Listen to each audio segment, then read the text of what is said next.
Hello everyone, welcome to the new word with I thinking. तो दोस्तों, हम NCERT के टॉप 5 क्वेश्चन डिस्कस करते हैं, है ना, इस सीरीज़ में।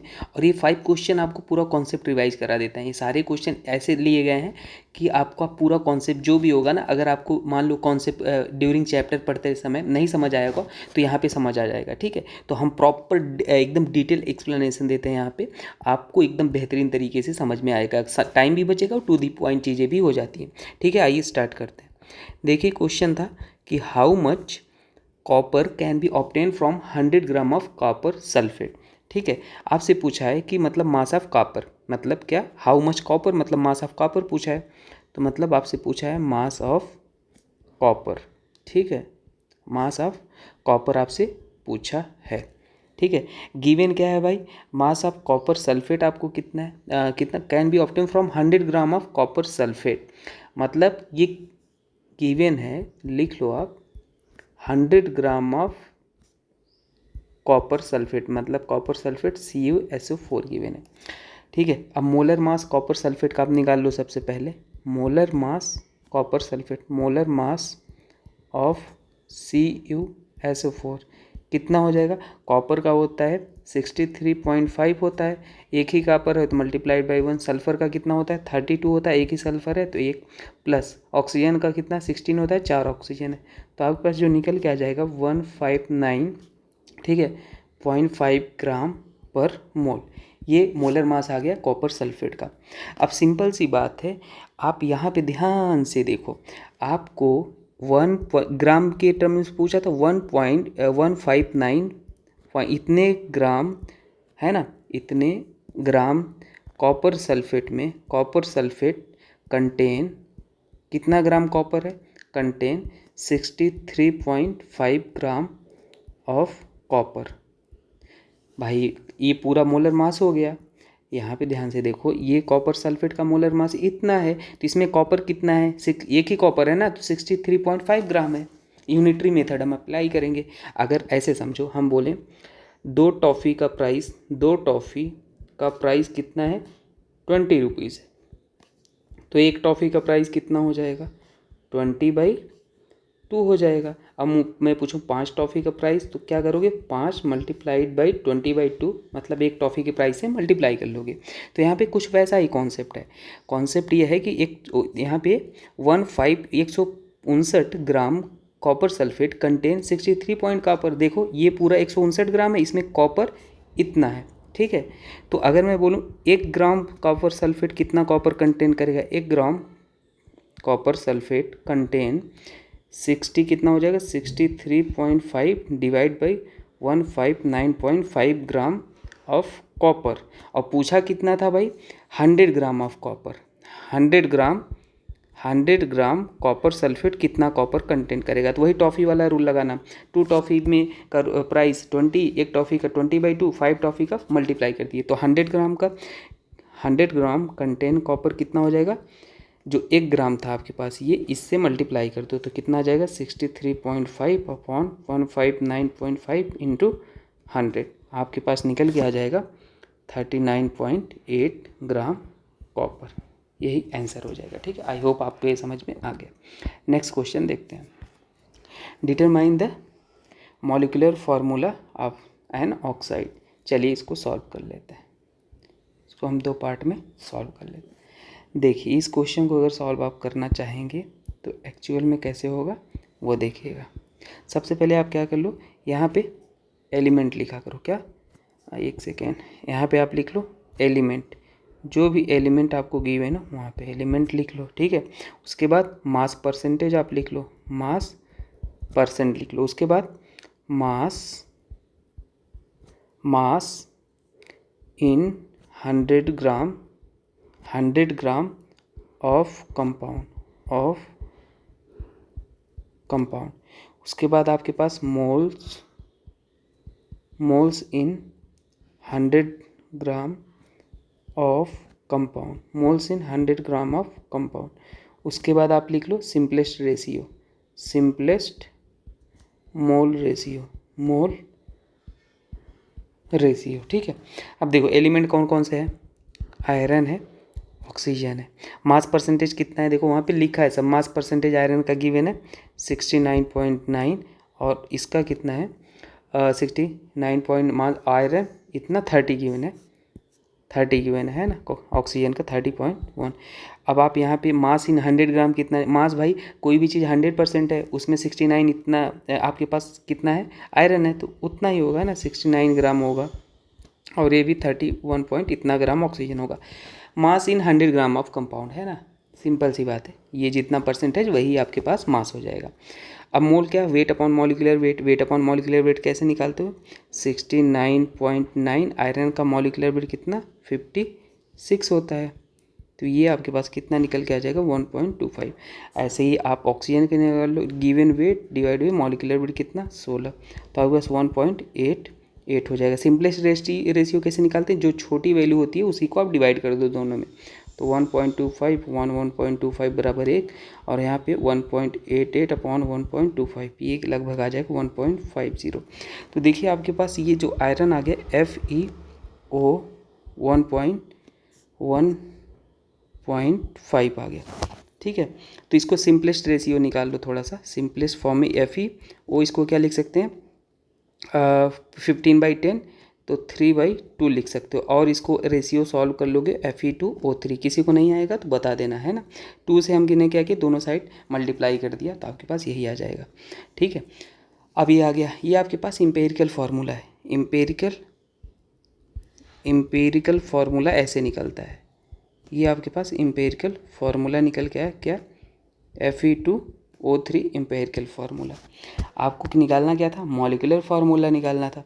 देखो मॉलिक्यूलर फार्मूला आप कैसे निकालते हैं, देखो इम्पेरिकल फार्मूला में मॉलिक्यूलर फार्मूला जो होता है वो कैसे निकालते हैं, इम्पेरिकल फार्मूला में मल्टीप्लाइड बाई n कर देते हैं। अब n कैसे निकालेंगे, आइए हम निकालते हैं। n जब आप निकालोगे तो n बराबर क्या हो जाता है भाई, जो भी आपके पास मोलर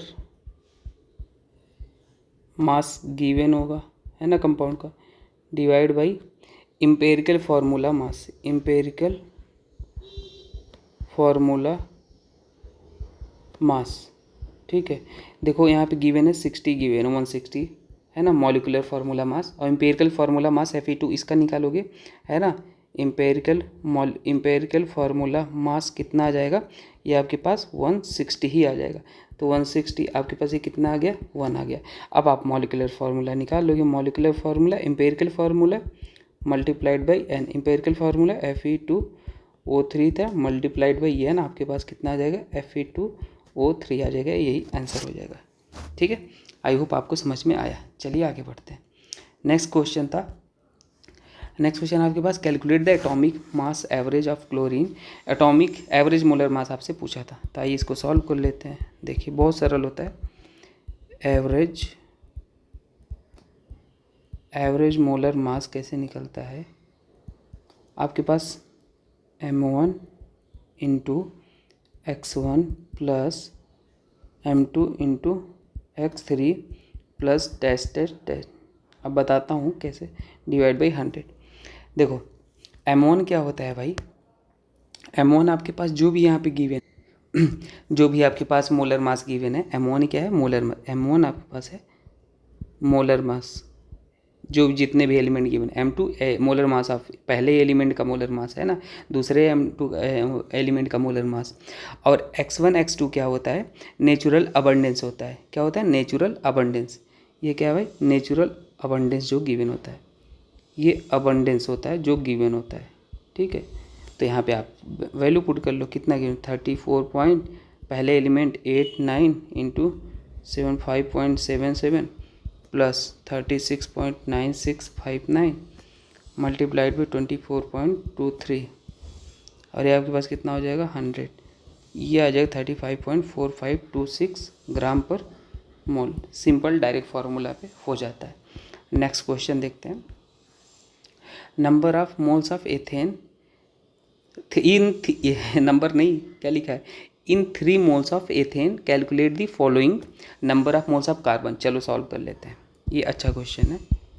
देखो आपको गिवन क्या था, गिवन है ना एथेन गिवन है, एथेन C2H6 आपको गिवन है। ठीक है, पहला क्वेश्चन देखते हैं। पहला क्वेश्चन आपको निकाल, इसमें क्या सिंपल सी समझो इसे। ये कितना है भाई, इनिशियल आपको गिवन कितना था, one molecule of ethane, one molecule of ethane C2H6 है ना। कितना कार्बन है, कंटेन 2 कार्बन है। देखो यहाँ पे 2 ही कार्बन तो है। तो आपसे पूछा क्या था भाई, पूछा था भाई वो number of moles of carbon atom. तो इन 3 moles of ethane calculate the number of carbon. ठीक है, तो इन 1 molecule of ethane contain 2 carbon. तो 1 मोल ऑफ एथेन सिंपल सी बात है। यहाँ पे जो ये 1 मॉलिक्यूल है इसी को आप 1 मोल भी बोल सकते हो, है ना।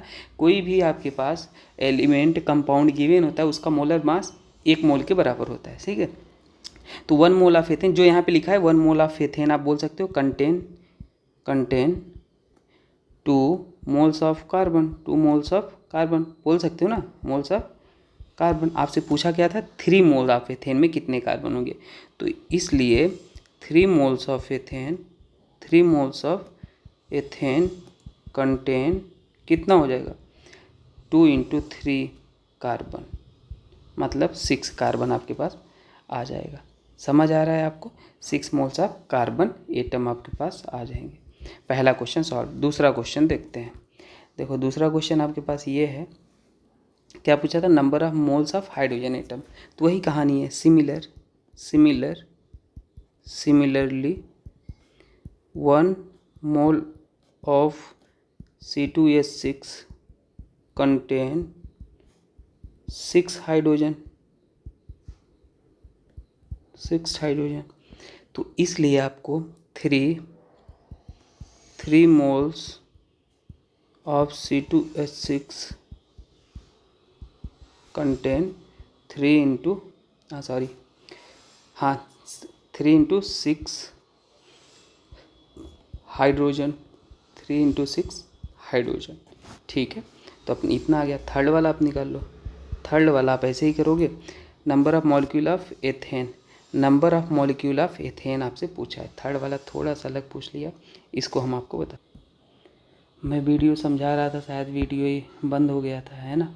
मुझे नहीं पता वीडियो कब से बंद हुआ था, है ना। यहाँ पे ये वीडियो बंद हो गया था, तो यहाँ पे मैंने ये समझा दिया भाई। अब फिर से बता देता हूँ। देखो इसमें कंसंट्रेशन पूछा था, मुझे ऐसा लगा वीडियो चल रहा था। What is the concentration of sugar बोला था। तो कंसंट्रेशन एक तरीके से आप क्या बोलते हैं, मोलरिटी बोलते हैं। Molarity number of moles of solute divide by volume of solution in litre.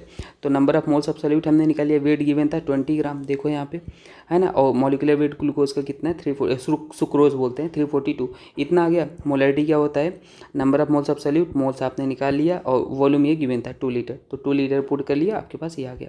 ये वाला क्वेश्चन समझ में, देखो बोला था 3 moles of ethane calculate in 3 moles, ethane के 3 मोल्स में कैलकुलेट करना है number of moles of carbon. तो पहला 1 mole of ethane contain 2 carbon, 1 molecule, या 1 ही तो है, और 1 मोल बोल लो इसी को, 1 mole of ethane contain 2 mole of carbon, तो इसलिए 3 moles of ethane contain multiplied कर दो, है ना। वही टॉफी वाला rule. Similarly 1 mole of ethane contain 6 hydrogen, तो 3 मोल ऑफ एथेन क्या, 3 × 6 हाइड्रोजन हो जाएगा। मोल बराबर क्या होता है, number of molecule divide by Avogadro number. तो यहाँ से आपके पास क्या हो जाएगा, 3 पूछा, 3 तो आपके पास पूछा ही था 3 मोल्स, तो 3 मोल्स एथेन हो गया। मॉलिक्यूल नंबर आप पूछा था ethane divide by Avogadro number, Na लिख लो चाहे ये नंबर होता है, मॉलिक्यूल आपके पास इतना आ जाएगा। ठीक है, आई होप आपको समझ में आया। अगर कुछ डाउट हो तो कमेंट पूछ लेना। बाकी मुझे वीडियो बंद हो गई थी स्पेस की वजह से शायद। ठीक है, बाकी मिलते हैं नेक्स्ट वीडियो में दोस्तों। ठीक है, थैंक यू।